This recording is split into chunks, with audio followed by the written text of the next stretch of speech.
ఈ ధరల పెరుగుదల తగ్గుదల ఇదంతా అసలు సిస్టమే మార్చిపడేశాడు. ఇప్పుడు ఒక పావలా పెంచడం, ఒక ₹10 తగ్గించడం, ₹1 పెంచడం, ₹2 తగ్గి ఇట్లా కాదు.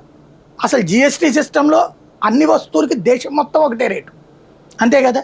వెంటనే ఒకటే రేట్ అంటే అన్నీ ఒకటే రేటు ఉంది అంటారు. కాదు, ఒక వస్తువుకి ఇదివరకు ఆంధ్రాలో ఒక రేటు ఉంటే తెలంగాణలో ఒక రేటు ఉంటుంది, వేరే చోట ఇంకో రేటు ఉంటుంది. బంగారం అయినా మీరు చూడండి, ఇదివరకటికి ఇప్పటికి సిస్టమ్ ఏంటి, మోడీ వచ్చాక చేసింది. అంతకుముందు బంగారం అనేటటువంటిది ఒక్కొక్క అంటే ఇంటర్నేషనల్ దాంతో సంబంధం లేకుండా ఉండే రేట్లు.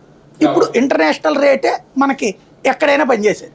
ఓన్లీ అదనంగా తేడా వచ్చేది ట్రాన్స్పోర్టేషన్ కాస్ట్, హైదరాబాద్కే, బెంగళూరుకే, విజయవాడకే ఇట్లాగే.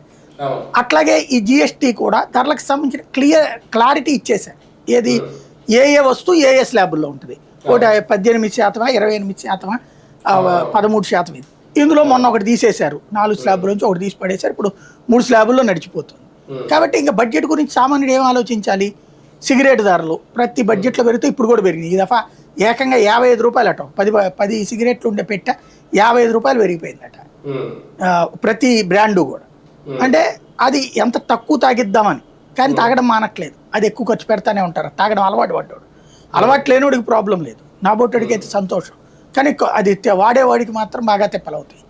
అది తప్ప పెద్దగా ఇంకా లెక్క రాలేదు. ఇకపోతే మనం ఈ బడ్జెట్లో అబ్జర్వ్ చేయాల్సిన ప్రధానమైన అంశం ఏంటంటే అప్పు రేటు. ఇప్పుడు మీ దగ్గర ₹1,00,000 డబ్బులు ఉన్నాయనుకోండి, మీరు బ్యాంకులో అత్యవసరమయ్యో 30,000 అప్పు తీసుకుంటే తప్పులే.